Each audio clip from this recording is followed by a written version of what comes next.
Luxury premium budget లో మంచి furniture కొనాలి అని చూస్తున్నారా? మా దగ్గర ఇటాలియన్, చైనీస్ ఇంపోర్టెడ్ ఫర్నిచర్ అన్ని మీ బడ్జెట్ లోనే లభిస్తాయి. మా ఫోన్ నెంబర్ 9785839999. ఇక మీ ఇంటికి పో, ఇది మీ ఇల్లు కాదు. ఇది నా ఇల్లు. దాని మీద కూర్చోవాలా? మీ అమ్మ మీద వాళ్ళొద్దా? పాప పేరు మానుషి. మానుషి. ముద్దు పేరు లేదా? రౌడీ బేబీ అని జనాలు అంటారు. Rowdy baby. చూస్తున్నా, అన్ని అబ్జర్వ్ చేస్తున్నా. ఇంత కామేనా? కామ్ కాదు, ఎవరైనా వచ్చినప్పుడు మంచిగా నటిస్తుంది. నా తడాక చూపిస్తా.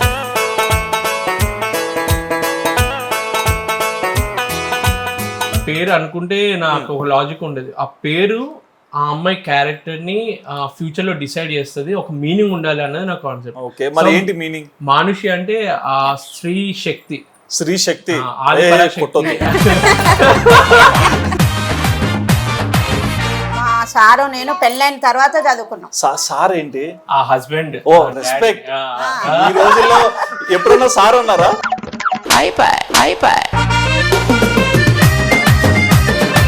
అండ్ ఆయన ఏదన్నా మార్చుకోవాలంటే ఏం మార్చుకోమంటారు? అంటే సిచ్యువేషన్స్ కానీ కోపం.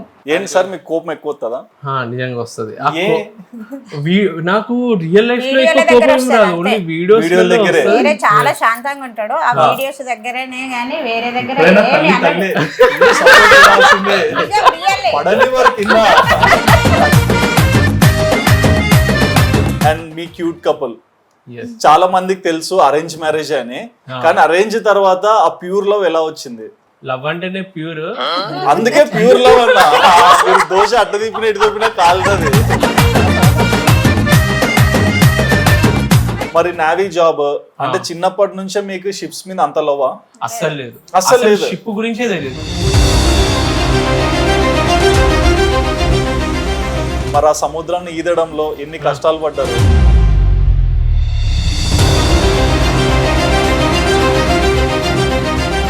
బట్ ఒక వైఫ్ కి ఏంటంటే హస్బెండ్ పక్కన ఉండాలనే ఫీలింగ్ ఎక్కువ ఉంటాయి కదా. అవును.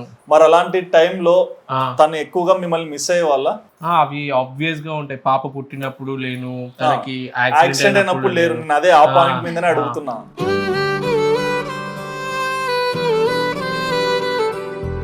మనకు తెలీదు, మనం ఇక్కడ ఉంటే ఏదైనా ఒకటి చేయొచ్చు, కానీ షిప్ లో ఉండి ఇట్లాంటి న్యూస్ విన్న ప్రతిసారి ఒక తెలియని.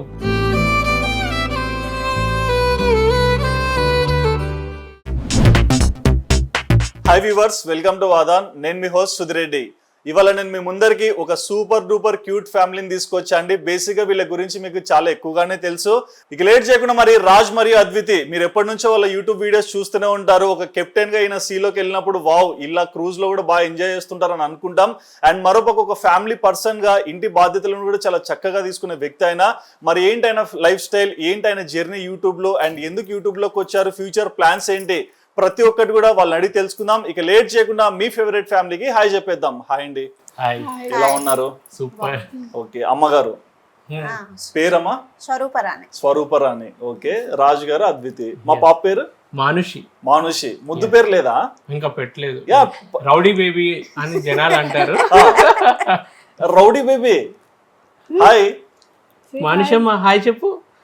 ఎవరు బయట కనిపించినా హాయ్ అని చెప్తే చెప్పదు. తనకి చెప్పాలి అనిపిస్తే గట్టి గడిచి చెప్తుంది, కానీ మనం ఎక్స్పెక్ట్ చేసినప్పుడు చెప్పదు. ఇంత కామేనా? కామ్ కాదు, వచ్చినప్పుడు మంచిగా నటిస్తుంది వాళ్ళ అమ్మలాగా. ఓకే, వాళ్ళ అమ్మలాగా. మధ్యలో ఏంటి అమ్మని తీసుకొచ్చారు? కరెక్టే కదా. ఇప్పుడు ఎంత చూడు, అసలు ఏం తెలియని అమాయకురాల్లా కూర్చుంది. సేమ్ వాళ్ళ మదర్ కూడా అట్లనే కదా. సో రియాలిటీ నాకు మాత్రమే తెలుస్తుంది. ఓకే, మాకు రియాలిటీ అర్థమవుతుంది మీరు ఇప్పుడు మాట్లాడుతుంటే. ఓకే, బట్ వన్ థింగ్, మీది నిజంగా అంటే ఒక అబ్బాయిగా మీ పేరెంట్స్ ని ఎలా చూసుకుంటారు, మీ వైఫ్ ని ఎలా చూసుకుంటారు, డాటర్ ని మీరు అంత కేర్ చూసుకునే విధానం నిజంగా చాలా మంది కూడా ఒక ఎగ్జాంపుల్ లా ఉంటుంది. మీలో ఇన్ని గుణాలు రావడానికి కారణం ఏంటి? నేను పెరిగిన వాతావరణం, నన్ను పెంచిన అవే. మనం ఏ వాతావరణంలో పెరుగుతామో మనం చూసే ఇన్సిడెంట్స్ తోటి మనం చాలా వరకు నేర్చుకుంటాం. సో నాకు చిన్నప్పటి నుంచి వెళ్ళి ఆ ఫ్యామిలీ అట్మాస్ఫియర్, ఫ్యామిలీ ఫ్రెండ్స్ కూడా అట్లున్నారు. ప్రతిదీ ఒక పాజిటివ్ అట్మాస్ఫియర్ లో పెరిగేసరికి ఏదైనా నెగిటివ్ ఏదైనా చూసే భరించలేమన్నమాట. సో నేను అందరు అనుకుంటారు ఏదైనా సేవ చేస్తేనే, సోషల్ సర్వీస్ చేస్తేనే బెస్ట్ అని అనుకుంటారు. నా దృష్టిలో అనాథాశ్రమం కానీ వృద్ధాశ్రమాలు ఎందుకు పెరుగుతున్నాయి, వాళ్ళకి కనుక కరెక్ట్ ఫ్యామిలీ వాల్యూస్ ఉంటే అక్కడికి వెళ్ళాల్సిన అవసరమే రాదు. అవును. సో ఒక విధంగా మనం బెస్ట్ ఫ్యామిలీ వాల్యూస్ లో పెరిగినాం అనుకో, సో ఇది ఒక విధమైన సోషల్ సేవ అని నాకు అనిపిస్తుంది. మనము మంచిగా ఉంటూ వేరే వాళ్ళకి ఎగ్జాంపుల్ గా నిలవాలన్నది అది ఆల్రెడీ ప్రూవ్డ్. ఎందుకంటే మీరు 6 నెలలు ఇక్కడ ఉన్న 6 నెలల వర్క్కి వెళ్ళినా వర్క్ చేస్తారు, ఇంటికి వస్తే అందరినీ బాగా చూసుకుంటారు. అండ్ మీరు చేసే అల్లరి మేము చూడలేక ఇంకా ఏం చేయాలరు బాబు, ఇంత ఆనందంగా ఉన్నాడు అనుకుంటాం. అంత ఎనర్జీ ఎలా వస్తుంది అన్న మీకు? కొందరు సెటర్ కూడా వేస్తారు మా ఇంట్లో వాళ్ళే. నా ఎనర్జీ అంతా కెమెరా ఆన్ అయినప్పుడు ఎక్కువ కనిపిస్తుంది. ఆన్ చేస్తూ ఉంటుందా? అంటే నేను ఇప్పుడు డల్ ఉన్నాను అనుకో, మా బాబాయ్ అంటాడు మీరు డల్ కూడా ఉంటారా? ఓకే. మనిషి అన్నప్పుడు డల్ ఉంటాడు కదా, సో అప్పుడప్పుడు డల్ ఉన్నప్పుడు ఒరే కెమెరా ఆన్ చేశానని ఆబ్వియస్ గా నేను నవ్వుతా అని తెలుసు అనమాట. కెమెరా ముందు కొంచెం పాజిటివ్ గా కనిపించాలి అన్నట్టు. సో అది కెమెరా అనేది నాకు పాజిటివ్ ఎనర్జీ ఇచ్చింది. మీ టెంపరేచర్ లో అయితే కెమెరా ఆన్ చేయాలి. అంతే. ఇంట్లో గొడవ పడుతున్నప్పుడు కెమెరా ఆన్ చేశారా? ఆమె కెమెరా ఆన్ చేస్తే నేను పొరపాటున గొడవ పడ్డాను అనుకో, ఏదైనా కెమెరా ఆన్ చేశాను అనుకో, ఏదైతే ఉంటుందో ఆ సెల్ ఫోన్ ని పలగొట్టేస్తుంది. ఎవరు? మీరా అతనా? తనే. ఏంటండి నిజమేనా? ఎక్స్ప్రెషన్ చూడండి ఎట్లా ఇస్తున్నారు. ఊరికే చెప్తున్నాను కానీ నైట్ భోజనం బెటర్ కదా అందుకే అట్లా అంటున్నారు. అట్లేముండదు. ఇక్కడ అడ్వాంటేజ్ ఏంటంటే ఈమె భోజనం పెట్టకపోతే ఆమె భోజనం. అదే అర్థం అయిపోతుంది. ఓకే. మరి మీ హోమ్ టౌన్ ఎక్కడ? మాది జనగాం. జనగాం. ఇక్కడ నుంచి 80 కిలోమీటర్స్. ఓకే. వరంగల్ కి హైదరాబాద్ కి మధ్యలో. అండ్ అమ్మ, ఇప్పుడు మీ అబ్బాయిని చూస్తున్నారు సోషల్ మీడియాలో, చాలా మందికి ఒక ఎగ్జాంపుల్ లాగా చదువుకొని జాబ్ చేస్తూ యూట్యూబ్ రన్ చేసుకుంటూ ఒక ఫ్యామిలీ పర్సన్ గా తల్లిదండ్రులను చూసుకునే అబ్బాయిగా బాగా సెట్ అయ్యారు కదా. మరి మీరేం చెప్తారు? మీ అబ్బాయికి ఇంత పేరు వస్తుంది, ఇదంతా ఎలా అనిపిస్తుంటుంది? వాడు ఇంకా కష్టపడాలి, ఇంకా పడాలి. ఏది అయిపోయింది ఇంకా ఎంత టెన్షన్ రావాలంటే కష్టపడాలి అంతే. అంటే కష్టపడాలంటే ఇంకా ఏ విధంగా? ఏ విధంగా అంటే సోషల్కి వాడు కొన్ని మెసేజ్లు ఇవ్వాలనుకుంటున్నాడు, అది అందరు నేర్చుకొని 10 మందికి ఉపయోగపడే విధంగా చేయాలని. ఓకే. ఇప్పుడంటే కెమెరాలు వచ్చాయి, ఒకరి ఫ్యామిలీ ఏంటి, వాళ్ళు ఎలాంటి మనుషులు అనేది మాట్లాడి తెలుసుకొని నలుగురికి చెప్తుంటాం. ఆ రోజులు ఇవన్నీ లేవు కదా. మరి మీరు ఎలాంటి కష్టాలు ఫేస్ చేశారు? అంటే చదివించడానికి 2 పిల్లలు, 2 అబ్బాయిలే. సో అంటే ఒక ఆడపిల్ల ఒక అబ్బాయి అంటే కొంచెం ఆర్థిక ఇబ్బంది ఉంటే అమ్మాయిని పెళ్లి చేపించి అబ్బాయిని చదివిద్దాం అనుకుంటారు. మరి 2 అబ్బాయిలు కదా, మరి ఎలాంటి కష్టాలు చూసారు మీరు? మేము చాలా కష్టపడ్డాము. చిన్నప్పటి నుండి మా సార్ వాళ్ళు కూడా చాలా కష్టపడ్డారు. మధ్యతరగతి కుటుంబమే. మా అమ్మ వాళ్ళకు ఉంది కానీ అత్తగారికి వచ్చినాక కూడా నేను చాలా కష్టపడ్డా. మా సారు నేను పెళ్ళైన తర్వాత చదువుకున్నాం. సార్ ఏంటి? ఆ హస్బెండ్. ఓ రెస్పెక్ట్. ఈ రోజుల్లో ఎప్పుడైనా సార్ అన్నారా? వేరే ఎప్పుడైనా సార్ అన్నారా? నన్ను చాలా మంది సార్ అంటారు కానీ ఈమె ఇప్పటికీ అనలేదు. అలా అని చెప్పి పేరు పెట్టి కూడా పిలవదు. అంటే ఇప్పటికీ అందరు తిడతారు, ఏంది హస్బెండ్ ని ఓయ్ గీ అని అంటావు అని చెప్పి.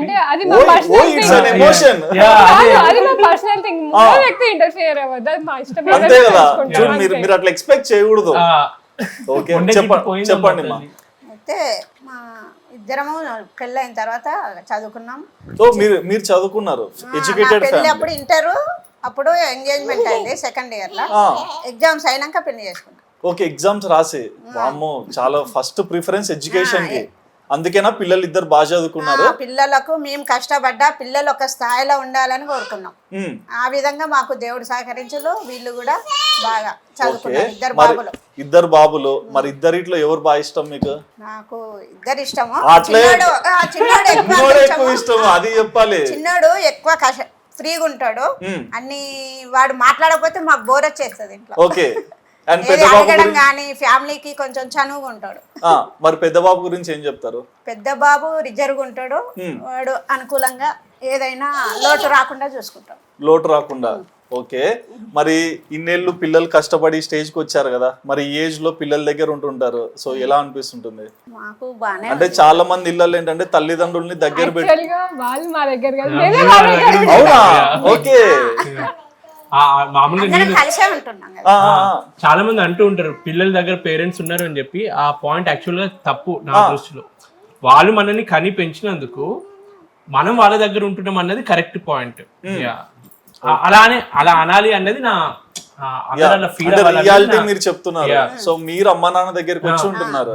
ఓకే. మరి పెద్ద బాబు యుఎస్ఏలో ఉంటాడు. ఆయన తెలుసు మాకు అక్కడ ఉంటారని, ఈయన ఇక్కడ. మరి మీరు ఊరు నుంచి ఇక్కడ రావడానికి కారణం ఏంటి హైదరాబాద్ కి? మాకు ఫస్ట్ ఈయన సింగరేన్ జాబ్ ఉండేది.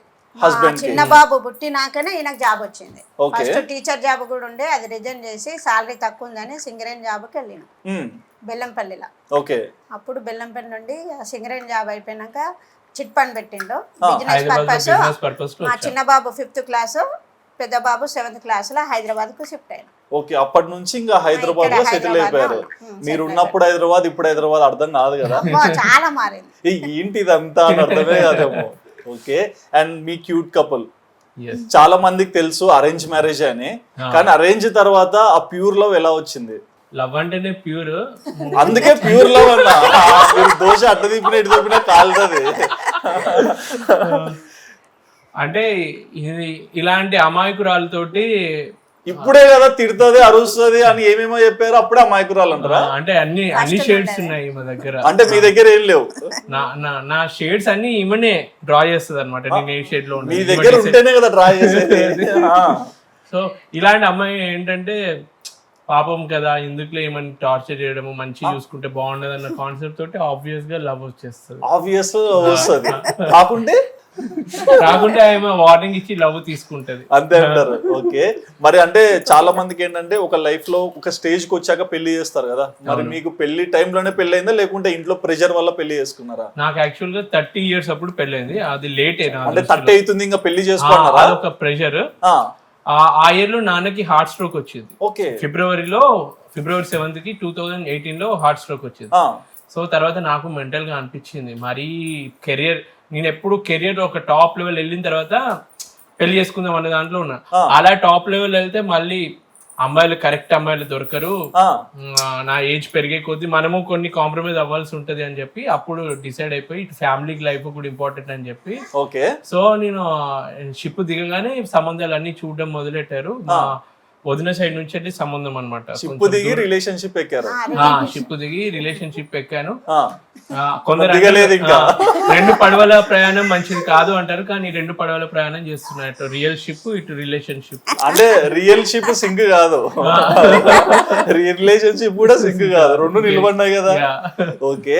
మరి పెళ్లి టైంలో ఏంటి మీ థాట్స్? అంటే 30 వచ్చిందని పెళ్లి అన్నారు, మరి ఆ టైంలో ఎలా చూస్ చేసుకున్నారు? అంటే అరేంజ్ మ్యారేజెస్ ఆ రోజులు ఎక్కువ జరుగుతాయి కదా, మరి ఏమైనా రీజన్స్ పెట్టుకున్నారా? ఇలాంటి అమ్మాయి కావాలి, నేను చేసే జాబ్ అర్థం కావాలి.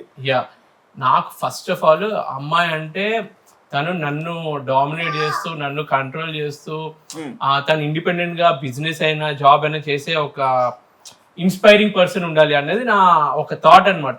అద్వితి గారు వింటున్నారు కదా. సో నాకు కొన్ని కండిషన్స్ ఉండే అలాంటివి అని చెప్పి, తర్వాత ఈ అమ్మాయిని చూడగానే పెళ్లి చూపులోనే చాలా అమ్మాయి ఎవరు కండిషన్స్ పెట్టిందన్నారా? తర్వాత ఈమెతో మాట్లాడిన తర్వాత నా థాట్ ప్రాసెస్ అంతా, పెళ్లి అంటే ఇది ఒక కాంటాక్ట్, ఇది అన్ని కండిషన్స్ అయితేనే కాదు, దానికి తగ్గట్టు మనకు తగ్గట్టు వాళ్ళు నచ్చితే చేసుకోవాలి. అదొకటి అంటారు కదా, కనెక్షన్ కుదిరితే ఆబ్వియస్ గా పెళ్లి సెట్ అవుతుంది అన్నట్టు చూసినప్పుడే అనిపించింది. మరి ఎన్ని సంబంధాల తర్వాత ఈ సంబంధం వచ్చింది? తినేది మూడో సంబంధం. ఫస్ట్ 2 ఎందుకు రిజెక్ట్? ఫస్ట్ 2 వాళ్ళు ఏమన్నారంటే, ఒక అమ్మాయిని వెళ్ళి కలిసినప్పుడు నేను పెళ్లి తర్వాత జాబ్ చెయ్యానన్నది. ఓకే. సో నాకు అట్లా నచ్చదు అనమాట. నువ్వు కష్టపడి నీకున్న జాబ్ నేను పెళ్లి చేసుకున్న తర్వాత మానేయాలని నేను అనట్లేదు. కొందరు అబ్బాయిలు అంటారు పెళ్ళైన తర్వాత జాబ్ మానే, నేను అట్లా కాదు, నువ్వు జాబ్ చేసుకో అన్నా కానీ నేను జాబ్ చేయను అని అన్నది. సో అలా. ఇంకొకటి ఏమో కొన్ని ఇష్యూస్ ఉంటాయి కదా, మనం నార్మల్ చిన్న వస్తుంటాయి, మనకి నచ్చాలి ఫస్ట్ ఆఫ్ ఆల్. మనం ఏదో అన్ని అనుకుంటాం కానీ నచ్చకపోతే బాగుండదు, కాబట్టి అలా నచ్చకుండా ఉండేటి. ఓకే. అండ్ మరి పెళ్లి టైంలో సంబంధం వచ్చింది, మరి మీరు అప్పుడు ఏం చదువుకునే వాళ్ళు? అప్పుడు నా ఎంబీఏ అయిపోయి ఎంబీఏ. ఓకే. 1 year అయింది అనుకుంటా. అప్పుడు నేను ట్రైనింగ్స్ ఉంటాయి కదా, అట్లా తీసుకుంటా వెళ్తా ఉండే. ఓకే. సో ఆ మధ్యలో మా డాడీ కూడా సేమ్ ఫిబ్రవరిలో బ్రెయిన్ స్ట్రోక్ వచ్చింది. ఓకే. ఇక్కడ హార్ట్ స్ట్రోక్, అక్కడ కొన్ని ఇష్యూస్ వల్ల మా డాడీకి అప్పుడు హెల్త్ ఇష్యూస్ ఉండే, ఇంకా ఒక అమ్మాయిని పంపించేయాలి. అంటే బంధువులు అంటారు కదా, ఏదో ఒకటి పెళ్లి చేసుకోమా, ఆయన చూసి సంతోషంగా ఉంటారని. అలా అని కాదు, కాకపోతే హెల్త్ ఇష్యూస్. మా డాడీకి ముందు 2 surgeries అయినాయి హిప్. ఓకే. సో అది ఒక ఇష్యూ ఉంది. తర్వాత బ్రెయిన్ స్ట్రోక్, ఇక అన్ని ఇష్యూస్ తోని ఒక అమ్మాయి ఎలాగో చదివైపోయింది కదా, చేసి పంపించేయండి అన్నట్టు ఓకే అట్లా చూడడం స్టార్ట్ చేశారు కానీ "ఆ, ఏం చేయర్లే అన్నట్టు సడన్ గా అనుకున్నారు. షిప్ వచ్చి ఇంటి ముందర నిలబడింది. తుఫాన్ ఆ, లేదు స్టార్టింగ్ లోనే అన్నారు ఇట్లా నావీలో వేస్తారంట అంటే అంటే మా మమ్మీ వాళ్ళ అన్న చూస్తుండే అనమాట ఆ, నావీ అనగా నీకు దండం పెట్ట నాకు ఈత రాదమ్మా, నన్ను వదిలేసేయండి. అంటే మర్చెంట్ నావీ అని చెప్పలేదు జస్ట్ Okay. నావీ అని అన్నారు ఉమ్, వామో నావీ వద్దు నాకేం వద్దు నేను ఇంట్లో వచ్చింటా అని చెప్పేదాన్ని ఓకే మరి ఎలా ఒప్పుకున్నారు ఈయనని? ఏమో ఏదో ఆ రోజు అలా అయిపోయింది, నేనేం చేయలేని పరిస్థితులలో. ఓకే ఈ పెళ్లి చూపులోనే అడిగాను జాబ్ అంతా ఓకే అని, అది ఫస్ట్ క్వశ్చన్ అదే అడిగి ఓకే అంటేనే చేసుకున్నాం. మీ ఇంట్లో వాళ్ళు ఫోర్స్ చేయట్లేదు కదా అని కూడా కనుక్కున్నాను. ఓకే సో ఆ బాండ్ లో అవన్నీ ముందే క్లియర్ సరే చేసేసుకున్నాను. మీరు బాండ్ లో క్లియర్ అన్నారు కదా, ఒకటి ఇద్దామండి సన్ స్ట్రోక్.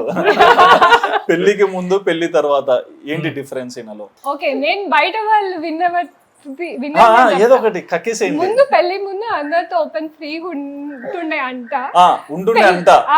పెళ్లి తర్వాత రిజర్వ్డ్ అయిపోయాడు సో నా వల్ల మారిపోయాడు అని చెప్పి టాక్. నిజమేనా? అంటే అందరితో అంటే ఇప్పుడు అందరు అంటూ ఉంటారు కదా, మనకి ఫ్రెండ్స్ ఉంటారు, ఫ్రెండ్ సర్కిల్ తో టూర్ కి బయట తిరుగుతూ ఉంటాము, అలా ఉండేది. పెళ్ళైన తర్వాత ఇక మొత్తం వైఫ్ తోటే ఎక్కువ ఉండాలి అనిపిస్తుంది కాబట్టి అట్లా రిజర్వ్ వాళ్ళకి అనిపించింది. వైఫ్ తోనే ఎక్కువ ఉండాలి అనిపిస్తుంది. ఏంటంటే టైం ఇస్తున్నాడా? మాకు ఇప్పుడు ప్రెసెంట్ అయితే మాతో టైం కన్నా ఫోన్ వీడియోస్ కే టైం ఎక్కువ. మరి టైం ఇస్తున్నా అని చెప్పారు. అప్పుడు కొత్త పెళ్ళైన కొత్తలో అప్పుడు ఓకే అప్పుడు ఎక్కువ ఇవి లేకుండే కదా, టిక్ టాక్ చిన్న చిన్న ఒక్కొక్క బిట్ ఉండేది కదా, Okay. అది ఎప్పుడో 1 వీక్ ఒకసారి టైం పాస్ కి చేస్తుండే. కానీ ఈ లాక్డౌన్ తర్వాత బూమ్ బ్లాస్ట్, టాలెంట్ అంతా తవ్వి తీసేశారు వీటికి. బట్ మిమ్మల్ని చూస్తే చాలా కామ్ గా ఒబీడియంట్ గా కనిపిస్తారు. అంటే నేను అంటున్నా కరెక్టే కదండి. మళ్ళీ నేను వేయాక చూడండి నేను ఇట్లా లేదు నాకు లోపల నేను మనసులో ఏమనుకుని ఫేస్ టు ఫేస్ చెప్పేస్తా. అవునా? ఎందుకంటే మనం ఒకటి అనుకొని మనం వెనకాల ఒకటి అనుకొని ముందు ఒకటి మాట్లాడడం ఇంటున్నప్పటి నుంచి మొహం పైన చెప్పడం వల్ల నాకు. ఓకే బట్ సెన్సిటివ్ కిడ్ అనిపిస్తుంది మిమ్మల్ని. సెన్సిటివ్, కొంచెం ఎమోషన్ అయినా ఏడుపు వచ్చేస్తుంది. అవునా? ఈ మధ్య నేనే స్ట్రాంగ్ ఈ మధ్య స్ట్రాంగ్, ఇప్పుడు మీరు ఎమోషనల్, సెన్సిటివ్ మీరు అయిపోయారు. ఓకే బట్ లైఫ్ లో నిజంగా కొన్ని సిచ్యువేషన్స్ లో అన్నిటికీ సెన్సిటివ్ ఉండడం పనికి రాదు అని చెప్పి అర్థమైంది. So life lessons. ఓకే మరి హ్యాపీగా షిప్ లో జాబ్ చేసుకుంటూ మంచి లైఫ్ లీడ్ చేస్తున్నారు కదా, ఈ సోషల్ మీడియా ఎక్కడెక్కింది మీకు వైరస్? సోషల్ మీడియా మేబీ నాకు ముందు నుంచి ఇంట్రెస్ట్ ఉంది. నాకు ఏంటంటే సినిమాలన్నా చిన్నప్పటి నుంచి అమ్మ సీరియల్ చూస్తున్నప్పుడు కూడా ఈటీవీలో ఒక టైంలో వచ్చేదన్నమాట స్టార్టింగ్ లో. సో తను వచ్చినప్పుడు అవి కూడా చూసేది. అంత ఇంట్రెస్ట్ సినిమాలు వచ్చినా ఏమైనా ఒక క్రేజ్. స్కూల్లో ఎట్లా అంటే నేను ఫస్ట్ సినిమా చూసి అందరికి సినిమా రివ్యూలు చెప్పేది. ఇప్పుడు యూట్యూబ్ లో అందరు రివ్యూలు చెప్తున్నారు, ఆ లెవెల్ కన్నా ఎక్కువ చెప్పేది అనమాట. అంటే యూట్యూబ్ లో ఫస్ట్ ఫ్యామిలీని తెచ్చింది మీరే, యూట్యూబ్ లో సినిమా రివ్యూస్ చెప్పింది మీరే. యూట్యూబ్ లో రివ్యూస్ నేను చెప్పలేదు, చెప్పాలని ఇంట్రెస్ట్ ఉంది కానీ ఈ మధ్య ఎక్కువ మంది చేస్తున్నారు. స్కూల్లో నేను 8th క్లాస్ 7th క్లాస్ ఉన్నప్పుడే ఆ ఫస్ట్ షో నేను వెళ్ళేది అనమాట. మేము వెళ్ళకపోయినా ఇంట్లో వాళ్ళందరినీ తీసుకొని సెకండ్ షో సినిమాలకు వెళ్ళేది అనమాట. సెకండ్ షో స్కూల్లో అంత అదృష్టవంతుడినా? అసలు నేను అల్లరి చేస్తే ఎలా ఉండేది అంటే, అప్పుడు సినిమా రిలీజ్ అయింది, ఇప్పుడు రాజుగాడు వచ్చి సినిమా టికెట్లు బుక్ చేస్తాడు. అప్పుడు ఫోన్ లో బుక్ చేసేటి కొన్ని ఉండేది, బుక్ చేసేది డైరెక్ట్ సినిమాకి వెళ్దామండి. అందరూ ఒక మాది ఉమ్మడి ఫ్యామిలీ టైప్ ఉంటది అనమాట, బాబాయ్ ఫ్యామిలీ మాది. ఒక 10 మంది వెళ్ళేటోళ్ళం, ఒక కార్ లో ఇరుక్కొని సినిమాకి వెళ్ళి వచ్చేటోళ్ళం. ఆర్టీసీ క్రాస్ రోడ్ లో ఉండేటప్పుడు. రిలీజ్ అయిన రోజు చూడాలి అంతే. ఫేవరెట్ హీరో ఎవరన్నా?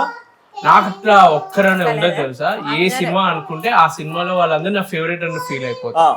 ఒక పర్టికులర్ ఒక టైంలో మహేష్ బాబు, ఆ తర్వాత ఉదయ్ కిరణ్. అంటే నాకేంటంటే సినిమా నచ్చుతుంది మీకు, హీరోస్ డైరెక్టర్ ఎవరో వాళ్ళ పాజిటివ్ చూసి వెళ్తాను నేను, ఒక్కరు స్పెసిఫిక్ గా ఎప్పుడు అనుకోలేదు. ఓకే మరి నావీ జాబ్ అంటే చిన్నప్పటి నుంచే మీకు షిప్స్ మీద అంత లోవా? అస్సలు లేదు, అస్సలు లేదు. షిప్ గురించే తెలియదు. ఒకసారి నేను ఇంజనీరింగ్ చేస్తున్నప్పుడు ఒకరు మామూలుగా వచ్చి ఒక సెమినార్ ఇచ్చాడు అనమాట. అప్పుడు ఏదో ఐడియా వచ్చింది, షిప్ లో కూడా చేసేటోళ్ళు ఉంటారు, ఒకటి ఉంది డిపార్ట్మెంట్ అని చెప్పి. తర్వాత నేను ఇంజనీరింగ్ అయిన తర్వాత జాబ్స్ వెతుక్కోవాలి కదా, గవర్నమెంట్ జాబ్ అంటే అందరు ప్రిఫరెన్స్ ఇస్తారని చెప్పి నేను అన్ని అప్లై చేస్తాను. సేల్, గేల్, బీపీసీఎల్ ఇలాంటి పెద్ద కంపెనీస్ ఉంటాయి కదా, అవన్నీ అప్లై చేసినప్పుడు షిప్పింగ్ కార్పొరేషన్ ఆఫ్ ఇండియా అని చెప్పి చాలా పెద్ద కంపెనీ అనమాట, నవరత్న కంపెనీ. అప్లై చేశాను, ఎగ్జామ్ రాశాను, సెలెక్ట్ అయ్యాను. గవర్నమెంట్ జాబ్ ఆ, ఫస్ట్ government అటెంప్ట్ కే ఫస్ట్ అంటే ఎందుకు అంత ఇంట్రెస్ట్ వచ్చింది? అంటే ఇల్లు వదిలేయాలి, ఎక్కడికో పోవాలి, ఓషన్స్ సీస్ అంతా ఇక్కడ ట్రావెల్ ఇక్కడ చేయాలి. ఇంకో డిఫరెంట్ థాట్ ఏంటంటే అసలు షిప్ లో పనిచేయడం అంటే నేను అనుకున్నాను పోర్ట్ లో పనిచేయడం, షిప్ పోర్ట్ ఓకే, హార్బర్ లో వర్క్ చేయడం అనుకున్నారు, కట్ interview- చేస్తే తీసుకెళ్లి సముద్రంలో పడేశారు. యాక్చువల్ గా అసలు ఊహించలేదు మేము కూడా. ఆ, చెప్పండి ఆ చెప్పండి. రోజు చాలా వేరే ఇది జనాలకు అప్పుడు ఇప్పుడు కొంచెం బయటకు వస్తుంది కానీ అప్పుడు ఎవరికి తెలియదు తెలియదు ఈ అసలు field యాక్చువల్ గా పెళ్లి చేసుకునే వరకు కూడా మర్చెంట్ నేవీ అనేది ఉంటది, ఇట్లా సేల్ Existing jobs ఇట్లా ఉంటాయని తెలీదు. ఇప్పటికీ చెప్తున్నాను. నేను ఏదైనా మాల్ కి వెళ్ళినా ఎక్కడికి వెళ్ళినా కొందరు గుర్తుపట్టి అన్న నీ వల్ల నాకు మెర్చెంట్ నేవీ గురించి తెలిసింది, నాకు ఇంట్రెస్ట్ ఉంది, నేను అప్లై చేశాను అంటే కెరియర్ వైజ్ లో నా వల్ల చాలా మందికి మెర్చెంట్ నేవీ గురించి తెలిసింది. ఆ ఒక ఇలాంటి ఒక ప్రొఫెషన్ కి వెళ్ళాలన్న ఆలోచన కూడా వస్తుంది కదా. చాలా మంది డౌట్లు అడుగుతారు ఇప్పటికీ నన్ను. సో వాళ్ళందరికీ ఆన్సర్ ఇవ్వలేను కానీ ఒక వీడియో చేసి మాత్రం పెడుతూ ఉంటాను ఇట్లా జాయిన్ అవ్వాలి అన్నది. మరి గవర్నమెంట్ జాబ్ వచ్చింది ఫస్ట్ అటెంప్ట్ కి, ఇంకా తర్వాత మరి అప్పుడన్నా అర్థమైందా హార్బర్ జాబ్ లేకుంటే షిప్ లో వర్క్ ఇంటర్వ్యూ నేను అటెండ్ అయ్యాను కదా, ఇంటర్వ్యూ అటెండ్ అయ్యి బయటకు వచ్చిన తర్వాత ఆల్మోస్ట్ సెలెక్ట్ అయిపోతాను నాకు నమ్మకం. ఎందుకంటే నేను ఏదైనా ఇంటర్వ్యూ అయినా కానీ నేను పడ్డ కష్టాన్ని ఒక 100 రెట్లు ఎక్కువ చేసి చూపిస్తాను అనమాట. సో వాళ్ళు నిజంగా నేను బాగా కష్టపడి ప్రాజెక్ట్ చేశాను అన్న లెవెల్లో వాళ్ళకి హైప్ ఇచ్చాను. సో వాళ్ళు ఇంటర్వ్యూ సెలెక్ట్ అవుతున్న నమ్మకం తోటి నేను ఏం ప్రాబ్లం లేదనమాట, సెలెక్ట్ అయ్యాను. తర్వాత సెలెక్ట్ అయిన తర్వాత బయట వాళ్ళు వచ్చి మాట్లాడుతూ ఉంటే ఇట్లా 6 months వెళ్ళాలంట అంటే అప్పుడు నేను అర్థం చేసుకున్నా. అంతవరకు తెలీదు ఇంటర్వ్యూ అయిపోయిన తర్వాత తెలిసింది నాకు. మేము ఇంటర్వ్యూ పోకుండా అన్ని కనుక్కుంటాం, అందుకే ఇంటర్వ్యూకి అటెంప్ట్ అప్పుడు ఎలా ఉన్నాయంటే ఇంజనీరింగ్ కదా అయిపోయింది, ఏదో ఒక జాబ్ దొరికితే చాలు అన్న లెవెల్లో వెళ్ళాను. కాకపోతే జాబ్ వచ్చినందుకు కొన్ని మన కోసం దేవుడు ముందే రాసి పెట్టుంటాడు, ఈ పాత్ర నువ్వు వెళ్లాల్సిందే అని. సో నన్ను సముద్రంలో పడేస్తాడు అనుకుంటా. ఓకే, మరి ఆ సముద్రాన్ని ఈదడంలో ఎన్ని కష్టాలు పడ్డారు? అవి మనం రియల్ గా మనం ఎక్స్పీరియన్స్ చేస్తేనే తెలుస్తుంది. అంటే అంతకు ముందు వరకు అంత జనాలలో జనజీవన స్రవంతిలో ఉన్నారు, కట్ చేస్తే ఎవ్వరు లేరు, 10 మంది ఇంకా పాపులేషన్ అక్కడ, ఆ షిప్పే మీ ఇల్లు మీ ప్రపంచం. అవును. మరి ఎలా తీసుకున్నారు స్టార్టింగ్ లో? ఆ ఫస్ట్ టైం షిప్ ఎక్కగానే ఎలా ఉండగలను, అది నేను అడ్జస్ట్ అవ్వగలనా, నేను కరెక్ట్ పాత్ చూస్ చేసుకున్నానా అని ఒక డౌట్ అయితే వస్తుంది. కానీ 1 year దానికి ముందు మమ్మల్ని మెంటల్ గా ప్రిపేర్ చేసే ట్రైనింగ్ ఉంటది అనమాట. సో కొచ్చిన్ షిప్ యార్డ్ లో నేను ట్రైనింగ్ తీసుకున్నాను. సో అది కొంచెం హెల్ప్ అయింది నాకు. అంటే అక్కడ పోర్ట్ కి వచ్చే షిప్స్ లో అప్పుడప్పుడు వెళ్ళడము, అక్కడ వాళ్ళందరినీ కనుక్కోవడము. సో తర్వాత ఒక 1 month తర్వాత అక్కడ వాళ్ళే మన ఫ్యామిలీ మెంబర్స్ లాగా అయిపోతారు. అవ్వాల్సిందే, అది బిగ్ బాస్ ఇల్లు, ఇంకొవ్వరు ఉండరు అనమాట. అది యాక్చువల్ గా న్యాచురల్ బిగ్ బాస్. ఇప్పుడు మనం ఆర్టిఫిషియల్ గా సెట్ క్రియేట్ చేసి మనం చేస్తున్నాం, అది న్యాచురల్ గా Bigg Boss with real emotions, no any script, అన్ని న్యాచురల్ గా జరుగుతాయి అక్కడ. సో అక్కడ వాళ్ళే మనకి బెస్ట్ ఫ్రెండ్స్ అవుతారు, వాళ్ళతోటి మనకి అడ్జస్ట్ అయిపోతుంది. అప్పుడప్పుడు షిప్ దిగుతున్నప్పుడు ఏడుపు కూడా వస్తుంది, అయ్యో వీళ్ళు నిడిచిపెట్టి వెళ్ళిపోతుంది. ఏడుస్తున్నాడంట మీ దగ్గరకు వస్తున్నాడంటే అమ్మ మీకు కూడా గుర్తు పెట్టుకోండి, షిప్ దిగి ఆనందంగా ఇంటికి రాట్లా ఏడ్చుకుంటూ వస్తున్నాడు. ఓకే, బట్ ఆ షిప్ అంటే టెంపరేచర్స్ అంతా డిఫరెంట్ ఉంటాయి, స్ట్రామ్స్ వస్తుంటాయి, విండ్ ఎక్కువ ఉంటది, టెంపరేచర్ హ్యూమిడిటీ పెరుగుతుంటది, డిహైడ్రేషన్ అవుతుంటారు కదా. మరి హెల్త్ ఇష్యూస్ ఎలాంటివి వచ్చాయి మీకు? నాకు అంత మేజర్ గా హెల్త్ ఇష్యూస్ రాలేదు. ఒక్క రఫ్ వెదర్ అప్పుడు అంటే మరీ షిప్ బాగా ఊగుతున్నప్పుడు వామిటింగ్ సెన్సేషన్ టైప్ వస్తుంది. ఓకే, ఇండైరెక్ట్ గా డిసడ్వాంటేజెస్ ఏముంటాయంటే ఊరికే నాన్ వెజ్ తినడం అలవాటు అయిపోతుంది. అక్కడ ఎంతో మంది ఉంటారు, నాన్ వెజ్ ఎక్కువ తినడం, నా కొలెస్ట్రాల్ లెవెల్స్ ఎక్కువ అయ్యాయి, ప్లస్ డి విటమిన్ తక్కువ అయిపోయింది నా బాడీలో. ఇప్పుడు బయట మనం తిరిగితే సన్ వస్తుంది, షిప్ లో ఉంటే నేను మిషనరీ స్పేస్ లో ఉంటాను, సన్ నాకు డైరెక్ట్ తాకదు కాబట్టి విటమిన్ డి అవన్నీ నాకు మెల్లమెల్లగా మెడికల్ టెస్ట్లు చేయించుకుంటూ ఉంటాను కదా, అట్లా తెలుస్తాయి అనమాట. సో ఇవి కొన్ని డిసడ్వాంటేజెస్. మరి 6 నెలలు బాబు దగ్గర ఉన్నాడు, 6 నెలలు అక్కడ ఉంటారు, మరి అప్పుడు ఎట్లా ఉండేది? అది బాధ అనిపించింది. నేను నాకు ఫస్ట్ ఇష్టం లేదు, వాళ్ళ నాన్న ఇంట్రెస్ట్ బాధ. ఓకే, అంటే ఇది ఒక ప్రత్యేకమైన ఫ్యామిలీకి దూరం ఉంటారు అని తెలిసిన తర్వాత అనిపించింది. ఫస్ట్ లో బాధపడ్డా. ఓకే, మరి పెళ్ళైనా కానీ కష్టం కదా, అలా అట్లా అని ఇంట్రెస్ట్ పెడతాడా వద్దానంటే డిస్కషన్ చేసుకుంటూ వాళ్ళ డాడీ. ఓకే, మరి మీకు పెళ్లికి ముందు తెలుసు జాబ్ ఇదంతా ఓకే, బట్ హస్బెండ్ మామూలు ఒక 10 days ఎక్కడికైనా వెకేషన్కి వెళ్తేనే వైఫ్స్ అమ్మో 10 days ఉండడే అనే భయం వస్తుంది. మరి 6 నెలలు అన్నప్పుడు ఎలా అడ్జస్ట్ చేసుకున్నారు, కన్విన్స్ ఎలా అయ్యారు? ఫస్ట్ టైం కొంచెం అనిపించింది, ఫస్ట్ సేల్ లో ఒక 6 months వెళ్ళినప్పుడు, తర్వాత నుంచి అలవాటు అయిపోయింది. అప్పుడు బాగుందా ఇప్పుడు బాగుందా? అంటే అక్కడికి వెళ్ళినప్పుడు హ్యాపీగా ఉంటారా, ఇంట్లో ఉన్నప్పుడు హ్యాపీగా ఉంటారా? అంటే అది డిఫరెంట్ థింగ్, ఉన్నప్పుడు డిఫరెంట్ థింగ్ అనమాట. ఎందుకంటే షిప్లో ఉన్నాడంటే మేమే మేనేజ్ చేసుకోవాలి ప్రతి ఒక్కటి. లేదు ఇప్పుడు ఇంట్లో ఉన్నాడంటే, ఇప్పుడు పాప స్కూల్కి వెళ్ళాలి అంటే నువ్వు వెళ్ళి దింపేస్తా, కొంచెం రిలాక్స్ ఉంటావు అనమాట. ఓకే, ఈయన ఉంటే మీకు ఇంట్లో ఉన్న పనులకు వెళ్ళిపోతారు, మీకు అందుకే లేండి వచ్చేటప్పుడు ఏడుపు వచ్చేది. అక్కడ ఎంత కష్టం ఉంటుందో ఇంటికి వచ్చేటప్పుడు కూడా మళ్ళీ ఇంకో డ్యూటీ చేయాలన్న ఫీలింగ్. ఈ డ్యూటీ చాలా పెద్దది విత్ ఎమోషన్స్. ఇక్కడ పే చేయరు, ఎమోషన్స్ అన్ని. నిజమే. ఓకే, మరి మ్యారేజ్ అయ్యాక ఎలా ఉండేది లైఫ్? ఇంకా అమ్మాయి అన్నప్పుడు ఒక ఇంటి నుంచి ఒక ఇంటికి వచ్చినప్పుడు ఆటోమేటిక్ గా ఎన్వైరన్మెంట్ అడాప్ట్ అంటే చేసుకోవాలి. ఇక్కడ మీ అత్త మామ గురించి ఏం చెప్తారు? బాగా చూసుకుంటారు. ఓకే, అంటే స్టార్టింగ్ నుంచి అడ్జస్ట్మెంట్ అయ్యారా?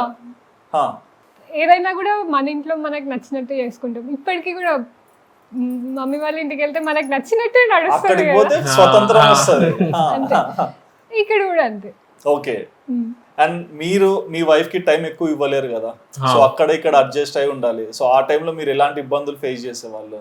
ఎన్ని ఇబ్బందులు ఫేస్ చేసినా నేను ఎక్కువ పట్టించుకోను. ఇంట్లో సిచ్యువేషన్స్ వాళ్ళని ఎక్కువ హ్యాండిల్ చేసుకోమని చెప్తాను. నాకు షిప్ లో ఉండే టెన్షన్స్ నాకుంటే మీరు ఇంట్లో హ్యాండిల్ చేసుకోండి డైరెక్ట్. అంటే ఏం ఉండదు, ఇంకా డైరెక్ట్ ఆన్సర్. ఇక్కడిది వింటాను వదిలేస్తాను, అదే సెట్ అయిపోతుంది. మనం ఇన్వాల్వ్ అవ్వాల్సిన అవసరం ఉండదని నా ఒపీనియన్. సో ఎందుకంటే బయట ప్రపంచంలో ఒక ఆఫీస్ కి వెళ్తేనే మనం ఎంతో మందిని ఫేస్ చేసి అడ్జస్ట్ అవుతున్నాం. ఒకే ఇంట్లో ఉన్న వాళ్ళు ఆబ్వియస్ గా వాళ్ళు ఒకే వాళ్ళు కాబట్టి అందరూ ఒకటే, ఇంకా అడ్జస్ట్మెంట్స్ అప్స్ అండ్ డౌన్స్ అవుతుంటాయి. బట్ ఒక వైఫ్ కి ఏంటంటే హస్బెండ్ పక్కన ఉండాలనే ఫీలింగ్ ఎక్కువ ఉంటాయి కదా. అవును, మరి అలాంటి టైంలో తను ఎక్కువగా మిమ్మల్ని మిస్ అయ్యే వాళ్ళ, ఫోన్ చేసి ఎమోషనల్ గా బాధపడ్డం అవి ఆబ్వియస్ గా ఉంటాయి. పాప పుట్టినప్పుడు లేను, తనకి యాక్సిడెంట్ అయినప్పుడు లేరు. నేను అదే ఆ పాయింట్ మీదనే అడుగుతున్నా.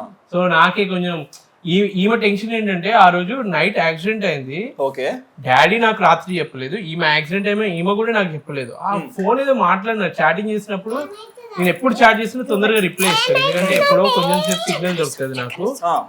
సో వాట్సాప్ చాట్ చేస్తే రిప్లై తొందరగా వచ్చేది. ఆ రోజు లేట్ వచ్చింది, కరెక్ట్ మాట్లాడట్లేదు. సడన్ గా మళ్ళీ డౌట్ వచ్చి నేను కాల్ చేసిన ఒక 4 గంటల తర్వాత. అప్పుడు డాడీ చెప్పింది ఇట్లా హాస్పిటల్ జాయిన్ అయింది అనుకుంటే మళ్ళీ ఏడుస్తున్నాడు డాడీ. ఎవరైనా ఏడుస్తే ఇంకా ఏదో పెద్ద డేంజర్ జరిగిందేమో అని నా భయం. తర్వాత వెంటనే మా అత్తకు ఫోన్ చేస్తున్నాం, కరెక్ట్ చెప్తుంది కదా అని చెప్పి. అత్తకు ఫోన్ చేస్తే ఏం లేదు, ఇట్లా యాక్సిడెంట్ అయింది హాస్పిటల్.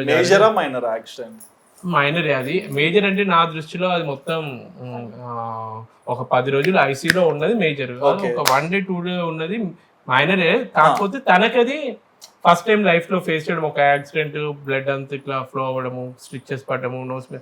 ఆడవాళ్ళకి మెయిన్ గా ఉంటది కదా ఫేస్ మీద ఏదైనా అయితే, అందం గురించి ఎక్కువ ఫీల్ అవ్వలేదు కానీ హెల్త్ ఇష్యూస్ ఏం రావద్దు అన్నది ఒక main point. Okay, but sudden గా అలాంటి ఒక ఫోన్ వచ్చినప్పుడు టెన్షన్.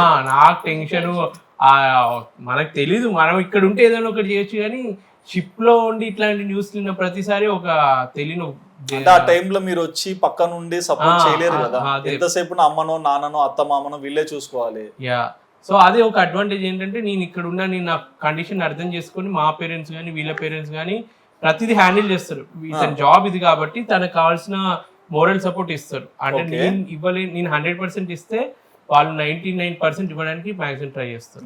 అంటే మీ జాబ్ విషయం నాకు అర్థమైంది, బట్ ప్రొఫెషనల్ గా మీరు యూట్యూబ్ కూడా రన్ చేస్తున్నారు. మరి యూట్యూబ్ లో ఇలాంటి ఒక వీడియో పెట్టి ఇలా అయింది అండ్ అందులో ఒక హస్బెండ్ గా మీ ఎమోషన్ ని షేర్ చేసుకున్నారు కదా, సో అది చెయ్యాలని ఎందుకు అనిపించింది?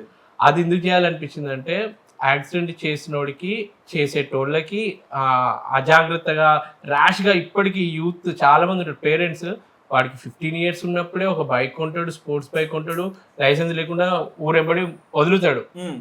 అలాంటి వాళ్ళకి పేరెంట్స్కి ఒక రియలైజేషన్ రావాలి. అంటే ఒక ఫ్యామిలీ ఎంత సఫర్ అవుతుందని మనం చెప్తేనే కదా వాళ్ళకి తెలిసేది.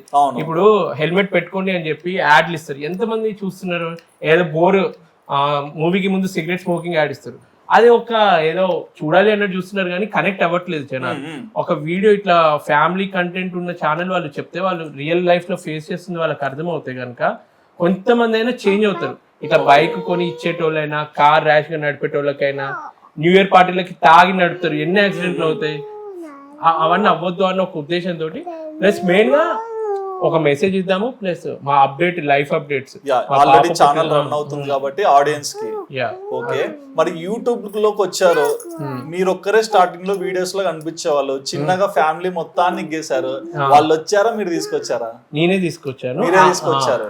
అమ్మకి ఇంట్రెస్టే, అంటే తనేమి ఇప్పుడు నిద్రపోతున్నాము అమ్మ లే ఒక ఐడియా వచ్చింది షూట్ చేద్దామంటే లేసి వస్తుంది, చిరాకేం పడదు. Ready artist. ఓన్లీ యాక్టింగ్ అనే కాదు, ఇప్పుడు మేమిద్దరం ఏదైనా వీడియో చేయాలన్నా సెల్ ఫోన్ పట్టుకొని షూట్ చేయాలి. ఇప్పుడు మేమిద్దరం వీడియోలో కనిపిస్తున్నాం అంటే కెమెరా వర్క్ అమ్మ, ఓకే, అమ్మ నేను చేస్తున్నాం అంటే అద్వితీయ పడుతుంది, మీ ముగ్గురం చేస్తున్నాం అంటే డాడీ కెమెరా పట్టుకుంటాం. మరి మా చిన్నారి తనకి మామూలుగా మేము అందరం ఎప్పుడు తను చేసేది బిజీ ఆర్టిస్ట్ కదా. అదే తను ఇట్లనే అల్లరేస్తుంటారు కదా, అదే క్యాప్చర్ చేసుకుంటాం. Natural artist. చిన్నారికి ఇంకా మెయిన్గా మేము ఎంత చేసినా గానీ చాలా మందికి ఎక్కువ కనెక్ట్ అయ్యేదంటే మా పాపకి. ఎందుకంటే ఎవరైనా కానీ ఇంట్లో ఒక చిన్న పిల్లలు ఉన్నారంటే తెలియని ఒక హ్యాపీనెస్ వస్తుంది. మేము ఎట్లాగా ఎంజాయ్ చేస్తున్నాము ఆ హ్యాపీనెస్ ని వేరే వాళ్ళకి పంచుతున్నాం అనేది ఒక ఫీలింగ్. అండ్ మరి చిన్నగా ఫ్యామిలీని తీసుకొచ్చారు కదా, మరి తీసుకొచ్చే ముందు ఏమన్నా ఆలోచించారా? అంటే YouTube, social media positive negative రెండు నడుస్తుంటాయి కదా, ఎందుకు చిన్న ఇంపాక్ట్స్ మనం తెచ్చుకోవడము? ఇది ప్రతి ఒక్కరికి ఉంటుంది డౌట్. అలా అంటే పాతకాలంలో ఆడవాళ్ళని ఇంటికే పరిమితం, కిచెన్ కే పరిమితం చేసేది చేంజ్ అయిపోయింది. ఇప్పుడు సోషల్ మీడియాలో ఒకప్పుడు ఒక 10 years బ్యాక్ చూసుకోండి ఎంత మంది ఫ్యామిలీ ఛానల్స్ నడిపేది, చాలా తక్కువ మంది. ఇప్పుడు చూడండి ఇట్లా ఫ్యామిలీ బ్లాగ్స్ ని చూసి ఈవెన్ సీరియల్ వాళ్ళు కూడా చేస్తున్నారు. వాళ్ళకి వేరే ఇన్కమ్ ఉన్నా కానీ ఒక ఫ్యామిలీ ఛానల్ పెట్టుకుంటున్నారు. అది మెల్లమెల్లగా చేంజ్ అవుతూ ఉంటుంది. వాళ్ళకి ఏంటంటే ఒక టైం పాస్, కొందరికి ఒక ప్యాషన్ ఉంటుంది. ఓకే, సో వాళ్ళ టాలెంట్ ని బయట పెట్టే ఒక ఆపర్చునిటీ. అలా అని చెప్పి ఒక 100 కామెంట్లో నెగిటివ్ కామెంట్ వస్తుంది, ఎందుకే నీకు ఇట్లా ఏంటి వీడియోలో కనిపించడం అవసరమా, మీ పాపని ఇంత చూపించకండి తనకు దిష్టి తగులుతుంది అంటే. ఎక్కడ వెళ్ళినా ఇప్పుడు స్కూల్కి వెళ్ళినా కానీ బాగుంది కదా అని చెప్పి దిష్టి పెట్టేటోళ్ళు ఉంటే దిష్టి పెడతారు. అది ఎన్ని ఉన్నా కానీ వాళ్ళకున్న ఫ్రీడమ్ ని మనము వద్దనకుండా వాళ్ళకి చేయాలనిపించింది చేపించచ్చు అన్నది నా కాన్సెప్ట్. ఓకే, అండ్ ఇంకో క్వశ్చన్ అన్న, మీరు అంటే నేవీ ఆఫీసర్ అంటే చాలా స్ట్రిక్ట్ గా కామ్ ఒబీడియంట్ గా కనిపిస్తారు, వాళ్ళకి అక్కడ అట్లానే కనిపించవచ్చు. బట్ మాకు వీడియోస్ లో చూస్తే ఈయన ఏంటారు బాబు ఇంత అల్లరి చేస్తున్నాడు అనుకుంటాను. అంత అల్లరి ఎట్లా చేస్తున్నారు మీరు? అంత ఎనర్జీ ఎట్లా? యాక్చువల్గా నేను షిప్ లో ఉన్నప్పుడు కూడా ఫ్రీ టైం ఉంటుంది కదా మాకు, అంటే మా 5 o'clock ఈవినింగ్ వర్క్ అయిపోగానే మా క్యాబిన్ కి నా ఫ్రెండ్స్ అంటే మా జూనియర్స్ ని ఫ్రెండ్స్ లాగా అయిపోతాం అనమాట. వర్క్ గురించి ఆలోచించకుండా ఇప్పుడు ఎలాంటి అల్లరి ఉంటుందో షిప్ లో ఉన్నప్పుడు కూడా వాళ్ళతోటి వాళ్ళు ఒక సీనియర్ లాగా ఫీల్ అవ్వరు, ఫ్రెండ్లీగా ఫీల్ అవుతారు. కాకపోతే మళ్ళీ ఇబ్బంది ఎప్పుడు వస్తుంది అంటే నేను అరవాల్సిన టైంలో వాళ్ళ మీద పొరపాటు ఒక్కసారి అరిస్తే వాళ్ళు 1 week వరకు నాతోటి ఇబ్బంది ఫీల్ అవుతారు అనమాట. వీడియో ఫ్రెండ్లీగా ఉన్నాడు అంటే వాళ్ళకి హర్టింగ్ ఫీలింగ్ ఉంటది అనమాట. సీనియర్ అరిచిన ఫీలింగ్ లో ఉండరు వాళ్ళు. ఒక ఫ్రెండ్ అరిచిస్తే ఎలా ఫీల్ అవుతారో అలా ఫీల్ అవుతారు. యాక్చువల్ గా వర్క్ ఎన్వైరన్మెంట్ లో సీనియర్ జూనియర్ అన్న థాట్ ఉండద్దు, అందరం ఒకటే లెవెల్ అన్నట్టు ఫీల్ అయిపోయి వర్క్ చేయడం బెస్ట్ అసలు. ఎందుకంటే అట్లుంటేనే వర్క్ మంచిగా అవుతుంది. లేదు సీనియర్ అన్న డామినేషన్ రోజు మాట్లాడతారా అండి వర్క్ కి వెళ్ళినప్పుడు మీతో? డైలీ వాట్సాప్ లో అయితే మీరు చెప్పండి, ఆయన కవర్ చేస్తారు. లేదు రోజు మెసేజెస్ అయితే ఎప్పుడు ఇంటర్నెట్ ఆన్ చేస్తే అప్పుడు మెసేజ్ చేస్తారు. కాల్ అయితే నైట్ వాళ్ళకి టైం బట్టి, అంటే టైం తిరుగుతూ ఉంటారు కదా. వీళ్ళకి midnight 12 అయినప్పుడు నాకు మధ్యాహ్నం 12 అట్లా టైం చేంజ్ అయ్యే కొద్దీ మాకు అర్థమవుతుంది. ఈ రోజు 7:30 చేసేది ఈ రోజు 6:30 చేస్తున్నాడు, 5:30కి. దాని తగ్గట్టు అడ్జస్ట్ అయ్యి. లేదంటే ఏదైనా ప్లేస్ లో ఉన్నాను అని చెప్పి నాకు ఆ ప్లేస్ చెప్తే టైం జోన్ మనం చూసుకుంటాం కదా, అట్లా చూసుకొని నేను అప్పుడు మెసేజ్ చేయడం, లేదంటే అప్పుడు కాల్ చేయడం, అట్లా చేసుకుంటాం. ఇంకో క్వశ్చన్, హానెస్ట్ ఆన్సర్. అంటే అన్న అక్కడికి వెళ్ళి కూడా షిప్స్ దగ్గర వ్లాగ్స్ చేస్తారు కదా, అంటే మీ అటెన్షన్ కోసమా? కాదు, మీకు అర్థమైందా నేను అడిగినది? నేను ఇక్కడే ఉన్నాను, ఇక్కడ షిప్ లో చేస్తున్నాను, అర్థం చేసుకు ఈ రోజు వర్క్ ఉందని చెప్పడానికి. అట్లేం లేదు, అంటే ఎట్లా రారు కదా మధ్యలో. ఆబ్వియస్ గా అందరు అనుకుంటారు నీ షిప్ శాలరీ ఎక్కువ వస్తుంది కదా అన్నట్టు, కానీ ఇక్కడ సాఫ్ట్వేర్ వాళ్ళు కష్టపడిన దానికన్నా ఇంకా వాళ్ళు ఒక 2-3 times ఎక్కువ కష్టపడాలి. సో అందరూ ఫ్యామిలీని వదిలేసి కష్టపడాలి, అందరు ఏముందిలే అన్నట్టు ఫీల్ అయిపోతారు. కానీ అసలు భూమి పైన చేసిన వర్క్ కన్నా వాళ్ళు చేసే వర్క్ చాలా డిఫరెంట్ అండ్ చాలా కష్టం. యూనిక్ వర్క్ అది చాలా తక్కువ మందే చేస్తారు. ఇప్పుడు మీ దాంట్లో ఎంత మంది ఉంటారన్న ఒక షిప్ లో? అప్రాక్స్ 22 to 24 members ఉంటారు. 24 members అంటే ఒక్కొక్క ఏరియాకి ఒక షిప్? అలా ఉండదు. షిప్ ఒక కాంట్రాక్ట్ బేసిస్ లో నడుస్తుంది. ఒకరు ఇప్పుడు ఒక కార్ని మనం రెంట్కి తీసుకున్నాము, ఇక్కడ నుంచి ఈ ఊరికి వెళ్ళాలి, ఒక 10 days ప్యాకేజ్ లాగా తీసుకుంటాం కదా అప్పుడప్పుడు కార్ రెంట్కి. అట్లనే షిప్ను కూడా చార్టర్స్ కొని ఈ సంవత్సరానికి ఈ షిప్ మాకు కావాలి అని రెంట్కి తీసుకుంటారు. వాళ్ళకి నచ్చిన పోర్టల్లో వాళ్ళు తిప్పుతారు. వాళ్ళు ఏదైతే కార్గోని ఏది ఎక్కించుకుంటారో వాళ్ళకి జరిగే బిజినెస్ ఉంటుంది కదా, ఈ పోర్ట్ నుంచి ఈ పోర్ట్ అన్నట్టు వాళ్ళు బిజినెస్ చేస్తారు. మా వరకు ఆ బిజినెస్ ఏం జరుగుతుంది అన్నది ఇంపార్టెంట్ కాదు. మా వరకు ఆ షిప్ కరెక్ట్ వేలో నడుస్తుందా, కరెక్ట్ టైంకి స్టార్ట్ అయ్యి కరెక్ట్ టైంకి ఆ పోర్ట్కి రీచ్ అవ్వాలి, దానికి తగ్గ ఫ్యూయల్ ఉందా, మిషనరీ కరెక్ట్ నడుస్తుందా, ఆ కార్గో మేము ఆయిల్ ట్యాంకర్ నడుపుతాం కదా, 1,00,000 టన్నుల ఆయిల్ ఉంటుంది. ఆ పోర్ట్కి వెళ్ళిన తర్వాత అంతా డిశ్చార్జ్ చేయాలి. ఆ మిషనరీ అంతా మా షిప్ లోనే ఉంటుంది, డిశ్చార్జ్ చేయాల్సిందంతా, ఆ మిషనరీ హ్యాండ్లింగ్. సో ఇవన్నీ ఉంటాయి అన్నమాట మాకు. మరి అంత హెవీ వర్క్ ఉన్న మీరు అక్కడ ఉండి వ్లాగ్స్ చేస్తారు కదా, మరి అక్కడ నుంచి ఎడిట్ చేసుకుంటారా? నేను నాది ఎలా ఉంటది అంటే, ఏదైనా పోర్ట్కి వెళ్ళినప్పుడు నేను మాక్సిమం చాలా బిజీగా ఉంటాను, అది చాలా క్రూషియల్. ఓకే. సో నేను మధ్యలో ఓయేజ్ ఉంటది కదా, ఒక పోర్ట్ నుంచి ఒక పోర్ట్, ఆస్ట్రేలియా నుంచి వెళ్ళి అమెరికాకి అనుకో, అదొక 1.5 month ఓయేజ్. మొత్తం కింది నుంచి ఇట్లా రావాలి, సగం ఒక 70% ఆఫ్ ది మనం వరల్డ్ ని కవర్ చేస్తాం. 70% ఆఫ్ ద వరల్డ్. అప్పుడు నేను పెనామా కెనాల్ ని ఒకటి ఉంటుంది అనమాట షార్ట్ కట్, అది బిజీగా ఉండి ఆ రూట్ అలౌ చేయలేదు. సో అమెరికా నుంచి వెళ్ళి ఇట్లా కింది నుంచి వెళ్ళి సౌత్ ఆఫ్రికా కింది నుంచి వెళ్ళి ఇండియా కింది నుంచి ఇండోనేషియా ఇవన్నీ దాటుకుంటూ ఆస్ట్రేలియా కింది నుంచి వెళ్ళి వచ్చామన్నమాట. అది 1.5 month నా లైఫ్ లో ఫస్ట్ టైం అంత పెద్ద వోయేజ్ అనమాట. షిప్లు మనం అనుకున్నట్టు ఫాస్ట్ ఏరోప్లేన్ టైప్ లో మెల్లగా వెళ్ళాలి, అప్పుడే ఆ ఫ్యూయల్ సేవ్ అవుతుంది, కాస్ట్ తక్కువ అవుతుంది. సో 1.5 month లో ప్రతిరోజు బిజీగా ఉన్నాం కదా, ఈవినింగ్ టైంలో ఫ్రీ ఉన్నప్పుడు ఎంత మనకు కావాల్సిన ఎంజాయ్ చేస్తుంది. మిగిలిన ఫ్రీ టైంలో ఆల్రెడీ నేను కొన్ని షూట్ చేసుకున్నవి, షిప్లో ఇలా ఉంటుంది, షిప్లో క్యాబిన్ ఇలా ఉంటుంది, మిషనరీ ఇలా ఉంటాయి, అవన్నీ షూట్ చేసుకుని ఎడిట్ చేసి పెట్టుకుంటాను. ఏదైనా పోర్ట్ వచ్చినప్పుడు అవన్నీ స్ట్రెస్ అవ్వరా? అంటే ఇంతసేపు వర్క్ చేసా, మళ్ళీ ఇది ఒక అడిషనల్ వర్క్ ఎందుకు పెట్టుకుంటున్నాను అని ఆలోచించలేదా? ఎందుకో తెలియదు కానీ అందులో ఎక్కువ హ్యాపీనెస్ వస్తుంది. నా షిప్ వర్క్ కన్నా ఈ ఎడిటింగ్ వర్క్ మీద ఎక్కువ హ్యాపీనెస్ వస్తుంది. ఓకే. అంటే మీకు ఒక మెమరీస్ లాగా ఇప్పుడు మిగిలిపోయాయి కదా వీడియోస్. అవునవును, అది ఇప్పటికీ ఎవరైనా చూసినా కానీ నేను ఇచ్చినంత, ఇప్పుడు కొందరు షిప్ లో వర్క్ చేసే వాళ్ళు ఎలా ఉంటారు అంటే అల్ట్రా మోడర్న్ గా చూపిస్తారు. షిప్ అంటే వావ్ హెలికాప్టర్ వచ్చింది దిగినాను. ఇప్పుడు బైక్ రైడర్స్, బైక్ ట్రావెల్ చేసే వాళ్ళు మొత్తం ప్యాషన్ అంటే ఒక మోడర్న్ లుక్ తో చూపిస్తారు. నా వ్లాగ్ ఎలా ఉంటది అంటే, ఒక normal middle class person ship లో వెళ్తే వాడేం చూస్తున్నాడు, వాళ్ళకి ఎలా ఉంది షిప్ అంటే ఎక్స్ట్రా హైప్ చూపెట్టాడు, ఉన్న రియాలిటీ చూపిస్తాడు. అదే మాకు కూడా ఏంటంటే చూస్తుంటే ఓకే మన అన్న ఏదో చెప్తున్నాడు ఈ రోజు, ఏం చూస్తున్నాము, ఆ కెనాల్స్ కలుస్తున్నాం సరే, ఏదైనా ఇన్ఫర్మేషన్ ఇచ్చినాం సరే, నీట్ గా ఉంటుంది. ఓకే. మరి అందులో ఈ ఫ్యామిలీ వీడియోస్ కూడా ఇంక్లూడ్ చేశారు? ఫ్యామిలీని కావాలనే ఇంక్లూడ్ చేస్తారు. ఇప్పుడు మన సీ ఫెరర్స్ షిప్ లో వర్క్ చేసిన మాక్సిమం మన ఇండియా నుంచి ఒక మాక్సిమం 2 lakhs members ఉంటారు. వాళ్ళని బేస్ చేసుకుని తెలుగు వాళ్ళు ఒక 50,000 మంది ఉండొచ్చు మాక్సిమం. ఓకే. ఆ వాళ్ళని బేస్ చేసుకుని ఛానల్ నడపలేము మనం. చూస్తే ఇంకా వాళ్ళ ఫ్యామిలీ మెంబర్స్ చూస్తారు. ఎక్కువ ఫ్యామిలీని ఇన్వాల్వ్ చేసేది ఎందుకంటే ఎక్కువ మంది కనెక్ట్ అవుతారు, అదొక యూనివర్సల్ అపీల్ ఉంటుంది అని చెప్పి. ఓకే. పాప మీద కాన్సన్ట్రేట్. అండ్ మీరు సో మంచి బ్యూటిఫుల్ డాటర్ అయితే మాకు కనిపిస్తున్నారు, బట్ ప్రెగ్నెన్సీ టైంలో ఏమైనా ఇబ్బందులు పడ్డారా? అందరిలాగే నాకు కూడా కాంప్లికేషన్స్ ఉండే, నేను బెడ్ రెస్ట్. ఓకే. ఏమైందండి? ఒక 5th 6th month వరకు ఓకే ఉండే, నార్మల్గా ఉండే. తర్వాత 6th month నుంచి ఇంకా బెడ్ రెస్ట్, మీరు ఎక్కువ వాక్ చేయొద్దు, ట్రావెలింగ్ చేయొద్దు. అంటే వీక్ అయిపోయారా? అండ్ మళ్ళీ అది కాకుండా బేబీ గ్రోత్ అంటే బేబీ వెయిట్ గెయిన్ కూడా ఎక్కువ లేకుండే స్టార్టింగ్ లో. స్టార్టింగ్ కాదు, 6th month ఆ టైంలో. సో ఇంకా అన్ని కాంప్లికేషన్స్, ఒక మంత్ ఒక కాంప్లికేషన్ అయితే ఇంకో మంత్ ఇంకొక కాంప్లికేషన్ చెప్పేది అనమాట. సో ఇంకా 7th month నుంచి డెలివరీ వరకు బెడ్ రెస్ట్. ఓకే. అండ్ పాప వచ్చాక లైఫ్ ఎలా ఉంది? పాప వచ్చాక అదొక రోలర్ కోస్టర్. Roller coaster. అరే ఏంట్రా నువ్వు ఇలా సతాయిస్తున్నావు అంటారా? మా పాప ఇంకా 3 months వరకు అయితే రోజు నైట్ అవుట్ అనమాట. ఈవెన్ ఏడుస్తూనే ఉంటారా? నైట్ మొత్తం లేచి ఆడుకుంటారు. ఓకే. ఏడవడము అది డిఫరెంట్. ఇంకా ఆమెకి వద్దు పడుకో అని అంటే ఇక ఏడవడం స్టార్ట్. ఆఖరికి డేస్ బేబీ అప్పుడు కూడా ఇక చాలు పడుకో నువ్వు ప్లీజ్ అని చాలా చూసామని అస్సలు ఎట్లా అంటే మంచి మనకి స్లీప్ వచ్చే టైంకి లేచి కూర్చొని ఆడుకునేది. ఇంకా ఒక 3 months అయితే అసలు నేను ఎట్లున్నానో నాకే అర్థం కాలేదు. టైమే తెలియదు కదండి పొద్దున్న లేచిన నుంచి. యా మ్యాక్సిమం థ్యాంక్స్ వాళ్ళ అమ్మకి. అంటే ఈమె కొంచెం నీరసంగా ఉన్నా కానీ అమ్మమ్మలు ఎప్పుడైనా సపోర్టింగ్గా ఉంటారు కదా. సో ఆ విధంగా ఆ పుట్టినప్పుడు ఎక్కువ పుట్టింట్లోనే ఉంటారు కదా ప్రెగ్నెన్సీ 6 months నుంచి.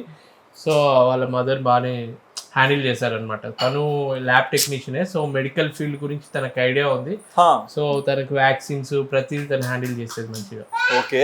అండ్ ఇప్పుడు సోషల్ మీడియాలో పాప గురించి చాలా మంది పాజిటివ్ గా కమెంట్ చేసి మా ఇంట్లో ఆడపిల్ల లేదు, మీ పిల్లని చూస్తే బాధ వేస్తుంది, ఇట్లా కూడా అంటుంటారు కదా. మరి అలాంటి కమెంట్స్ అన్ని చూస్తుంటే ఒక మదర్ గా ఎలా ఫీల్ అవుతారు?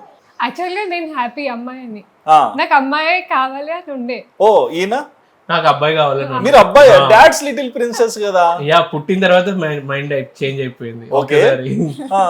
కానీ ముందు నాకు ఇప్పుడు మన ముందు నుంచి ఒక ఫీడ్ అయి ఉంటది కదా, అబ్బాయి ఫస్ట్ పుట్టితే మీరు చేసే సరిపోదా, చెప్పాలా? అలా అబ్బాయి వచ్చినా కానీ ఇంత ఎనర్జెటిక్ గా ఇంత అల్లరి వాళ్ళు వస్తారని నమ్మకం ఏముంది. ఓకే. అట్లా మైండ్ సెట్ ఉండేది. కానీ పుట్టిన తర్వాత మొత్తం చేంజ్. మరి ఈ సోషల్ మీడియా ప్రభావంలో పాపకు అంత మంది లవ్ చేస్తుంటారు, కమెంట్స్ కూడా ఇస్తుంటారు కదా, ఎలా అనిపిస్తుంటుంది? నాకైతే ఫుల్ హ్యాపీ. ఎందుకంటే చాలా మంది కొందరు సెంటిమెంటల్ గా ఫీల్ అవుతారు. అంత ముద్దగా ఉన్న పాప ఫోటో కూడా సోషల్ మీడియాలో పెట్టకండి. ఈమెతే ఫస్ట్ టైం వీడియో పెడుతున్నప్పుడు పెద్ద యుద్ధమే చేసింది నాకు. నువ్వు ఆ వీడియో పెడితే నీతో నేను నీతో అసలు ఎన్నో చెప్పింది. నేను అన్నాను పుట్టిన తర్వాత ఆల్మోస్ట్ 3 months తర్వాత నేను పాప వీడియో పెట్టాను. 3 months కాదు 3 months. ఓకే. అప్పటి వరకు పెట్టలేదు. తిన తనకు సెంటిమెంట్ ఉంది. పాప చిన్న పాప హెల్త్ ఇష్యూస్ వస్తాయి, దిష్టి తగులుతుంది అంటే 3 months ఆగాను. ఒక 100 days అనేది పెట్టుకుని 100 days తర్వాత పాపని రివీల్ చేశారు. 100 days పోస్టర్ వచ్చింది మాకు అప్పుడైతే. అప్పటికి చాలా మంది అడిగేది పాపను ఒక్కసారి చూపెట్టండి అని చెప్పి. సో అలా చూపించాను. తర్వాత మెల్లమెల్లగా అడ్జస్ట్ అయిపోయింది. ఈ పిచ్చోడికి ఎంత చెప్పినా వేస్ట్, వీడు పెట్టేది పెడతాడని చెప్పి అడ్జస్ట్. వాళ్ళు తిడితే తిట్టేట్టు ఉంటుంది, మనం తిట్టుకుంటే జస్ట్ జోక్ వేసుకున్నట్టు ఉంటుందా? ఓకే. మరి చిన్న చిన్న డిస్ప్యూట్స్ వస్తుంటాయి కదా, అప్పుడు ఎలా కవర్ చేస్తారు? అవి ప్రతిసారి ఉండాలనేది నా ఫీలింగ్. ఉండాలి అంటే ప్రతిసారి గొడవ పడాలనేది మీ ఫీలింగ్? మధ్య మధ్యలో గొడవలు అవుతాయి. గొడవలు అంటే major Tom and Jerry. Main గా ఈ వీడియోస్ నువ్వు మాతో టైం స్పెండ్ చేయట్లేదు, పాపతో టైం స్పెండ్ చేయట్లేదు, అవే ఉంటాయి ఎక్కువ. ఓకే. ఇంకా మేజర్ ఫైనాన్షియల్ థింగ్స్ అట్లాంటి దాంట్లో నేనేం ఇన్వాల్వ్ అవ్వను. తనకి తెలుసు అవి హ్యాండిల్ అయిపోతాయి, అంత టెన్షన్ ఏమి ఉండదని తెలుసు. కానీ ఈమె మెయిన్ టెన్షన్ ఏంటి, నాకు ఎక్కడ కోపం వస్తుంది అంటే ఒక వీడియో అనుకుంటాను 5 minutes అయిపోవాలి అని నేను డిసైడ్ అవుతాను, అంత రెడీ అయి ఉంటుంది. ఈమె వీడియో అప్పుడే మర్చిపోతుంది, అస్సలు కాన్సన్ట్రేట్ చేయదు, నవ్వుతుంది, సీరియస్ సిచ్యువేషన్లో నవ్వుతుంది. ఇక నాకు ఎక్కలేని కోపం వచ్చి అరుస్తా, ఇది కూడా చేత కాదు, ఇన్ని రోజుల నుంచి చేస్తున్నాను. ఇక ఈ అమ్మాయి తగులు ఉంటుంది, మా అమ్మ మీద అరుస్తావా నువ్వు అని చెప్పి ఇవ్వ మళ్ళీ డిస్టర్బ్ చేస్తుంది. 5 నిమిషాలు అనుకున్నది 50 నిమిషాలు అవుతుంది. అందులో నా ఎనర్జీ 40 minutes అరవడానికే సరిపోతుంది. ఓకే. బట్ ప్రతి ఒక్క పేరెంట్స్ కూడా పిల్లలు పుడితే నిక్ నేమ్స్ పెడతారు కదా, మీరు ఎందుకు పెట్టలా? ఎందుకో అనిపించలేదా అంటే నేను చిట్టి తల్లి బంగారు తల్లి అలా పెడతాం కానీ పర్టికులర్ ఒకటి పెట్టాలి అని అనిపించలేదు. అంటే ముద్దుకు వచ్చినప్పుడు అది కాదురా అమ్మ చిట్టి తల్లి ఇలాంటివి వస్తాయి, న్యాచురల్ గా వస్తాయి. ఒక్క పర్టికులర్ పేరు అనుకోలేదు. మాకు మానుషి అన్న పేరే యూనిక్ గా అనిపించింది. ఎవరు పెట్టారు ఆ పేరు? అంటే ఎవరు సెలెక్ట్ చేశారు ఇద్దరిట్లో ఫస్ట్? అంటే యాక్చువల్గా నిజంగా పుట్టినప్పటి నుంచి 21st day వరకు ఒక 1 hour అయితే పేరు పెడతాం అన్న వరకు కూడా మేమిద్దరం ఫైట్ చేస్తాం అన్నమాట. ఏం పేరు నేను ఇదే పెడతా అని వీళ్ళ ఈయన, నేను ఇది పెడతా నేను. సో అది అయ్యి లాస్ట్ కి ఒక 2 names మానుషి, మిహిరా, ఇంకొక నేమ్.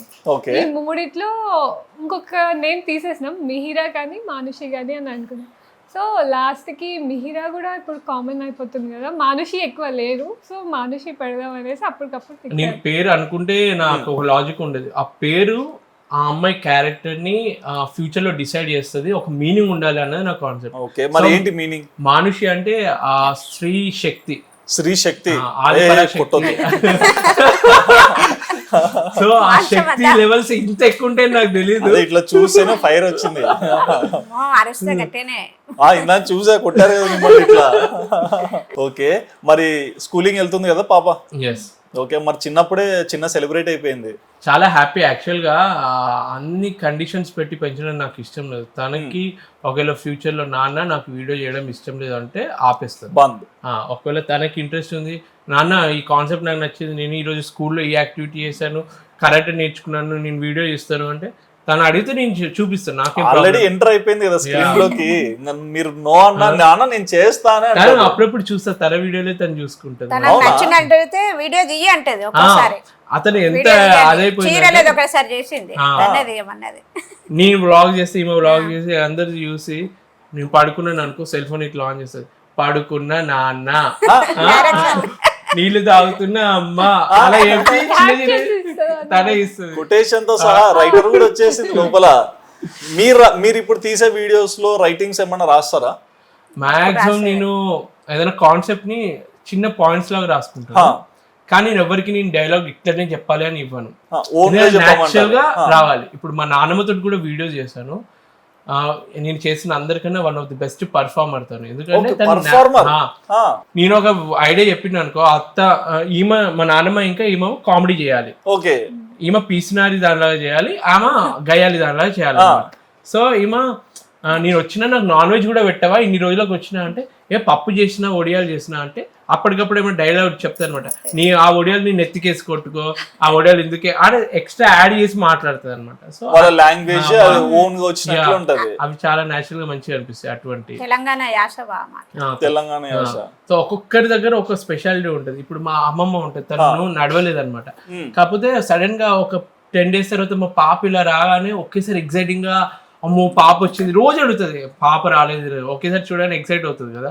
అవి క్యాప్చర్ చేసి చూపిస్తే చాలా మంది మెసేజ్ పెడతారు, మీ అమ్మమ్మని చూస్తే మా అమ్మమ్మ గుర్తొచ్చింది అని.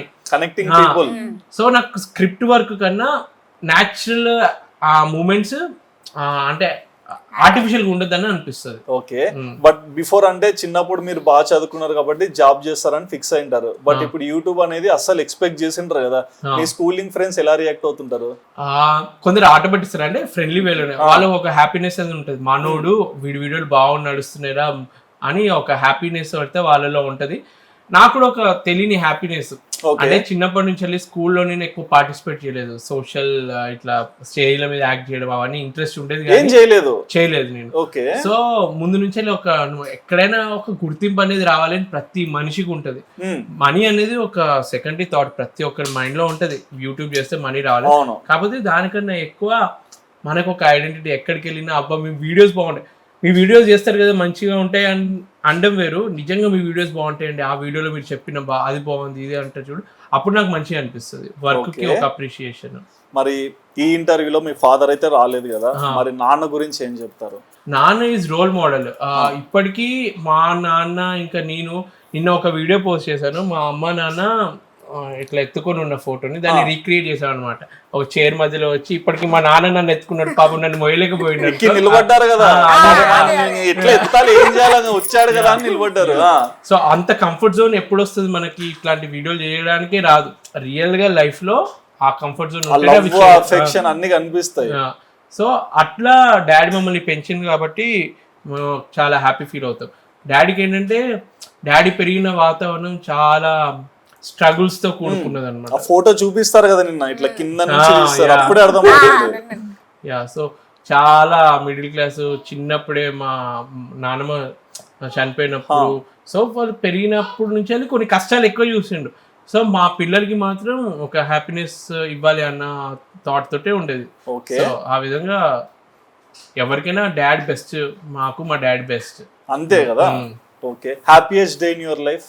Happiest day Manushi out of syllabus. Next అందరు పిల్లల గురించి చెప్తే నాకు ఫస్ట్ టైం జాబ్ వచ్చింది ఆ రోజు ఏంటంటే నేను పడుకున్నాను, డాడీ చూసింది. నా లైఫ్ లో ఏంటంటే స్పెషాలిటీ ఏదైనా కానీ నాకన్నా ఎక్కువ మా డాడీ ఎక్కువ ఇన్వాల్వ్ అయ్యి చూడాలి అనమాట. రిజల్ట్ వస్తుందిలే అని నేను ఉన్నాను, పడుకుని ఉన్నాను. అరే నువ్వు సెకండ్ వచ్చినావు, ఆల్ ఇండియా సెకండ్ వచ్చినావు, ఆల్ ఇండియా సెకండ్. నేను షాక్ అయినా. అంటే మనం అప్పటి వరకు ఏదో మామూలుగా ఎగ్జామ్స్ రాసాం కానీ ఇట్లా సెకండ్ అనగానే ఒక హ్యాపీనెస్. అప్పుడు అందరికి కాల్ చేసి మాట్లాడినాం అనమాట, చెప్పినాం అంటే రిలేటివ్స్ కి. ఇప్పుడు మా వాడికి ర్యాంక్ వచ్చిందని వీళ్ళు చెప్పడము, ఆ మూమెంట్స్ అన్ని మనము ఎంజాయ్ చేస్తాం కదా. ఇప్పుడు 10th క్లాస్లో నాకు 100 out of 100 వచ్చింది. వేరే సబ్జెక్ట్లో తక్కువ వచ్చినా కానీ నాకు ఇష్టమైన సబ్జెక్ట్లో నాకు మార్కులు రావాలి అనుకున్నది వచ్చింది చూడు. అట్లా అందరికి ఫోన్ చేసి చెప్పడం, నేను కాకుండా మా పేరెంట్స్ చెప్పడం, ఆ మూమెంట్స్ నేను ఎంజాయ్ చేస్తాను. Okay. And best thing about your husband అంటే కేరింగ్ ఎక్కువ తీసుకుంటారు. కనిపించాడు కానీ అంటే కళ్ళకి కనిపించదా, కేరింగ్ ఏం అనిపించదా? చేయడు, ఏం పట్టించుకోడు అన్నట్టు ఉంటాడు కానీ ఎక్కడ పెట్టుకుంటాడు అనేది అర్థం కాదు. ఓకే.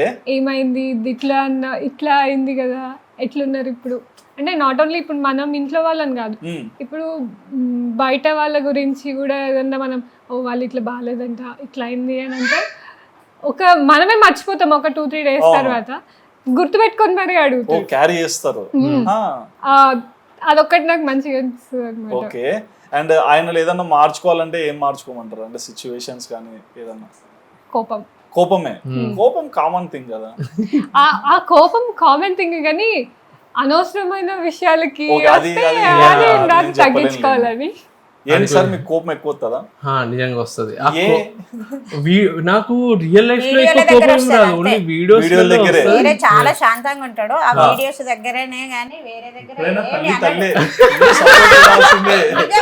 పడని వరకు అసలే రాజు కింగ్ పైనే ఉండాలి కదా. కూడా అనుకుంటుంటాడు, అమ్మా నన్ను ఎప్పుడు ఇలా ఎత్తలేదే నువ్వు.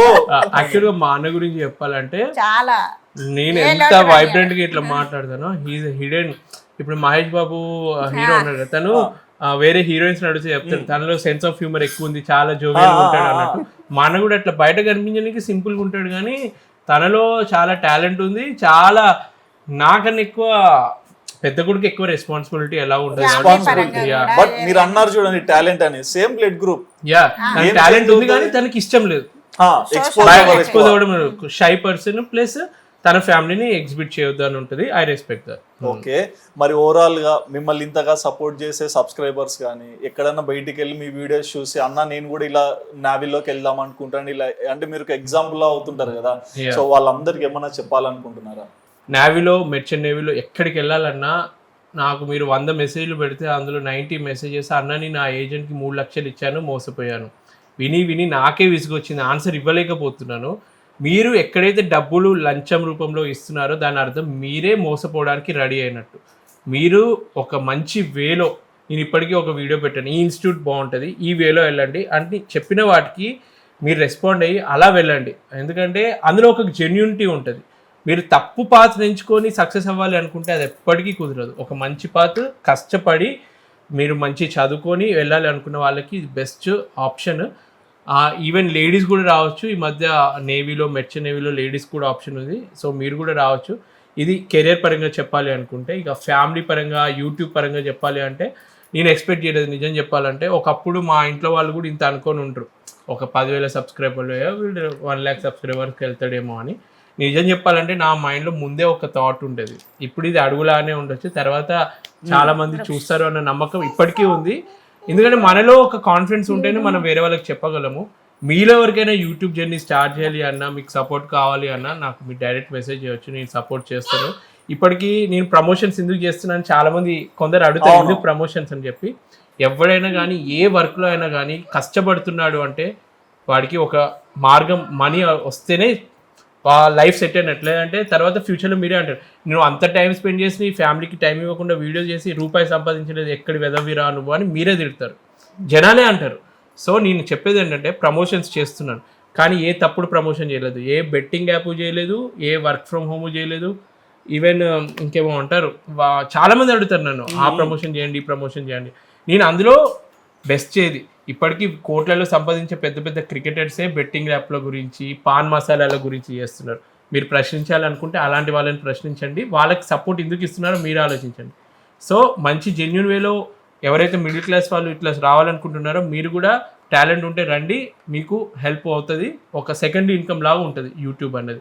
కానీ మా అమ్మల్ని ఇంత అభిమానిస్తున్నందుకు మేము చాలా హ్యాపీ. మా పాపను కూడా అభిమానిస్తున్నందుకు, మా ఫ్యామిలీకి ఇంత మీరు మీ ఫ్యామిలీలా ఫీల్ అయినందుకు మాత్రం దాని మాటల్లో చెప్పలేము. We feel very happy.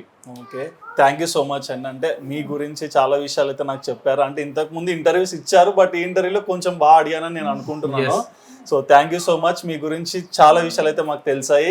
So చూసారు కదండి, మీ favourite family Raj Adviti YouTube channel చూస్తూనే ఉంటారు కదా.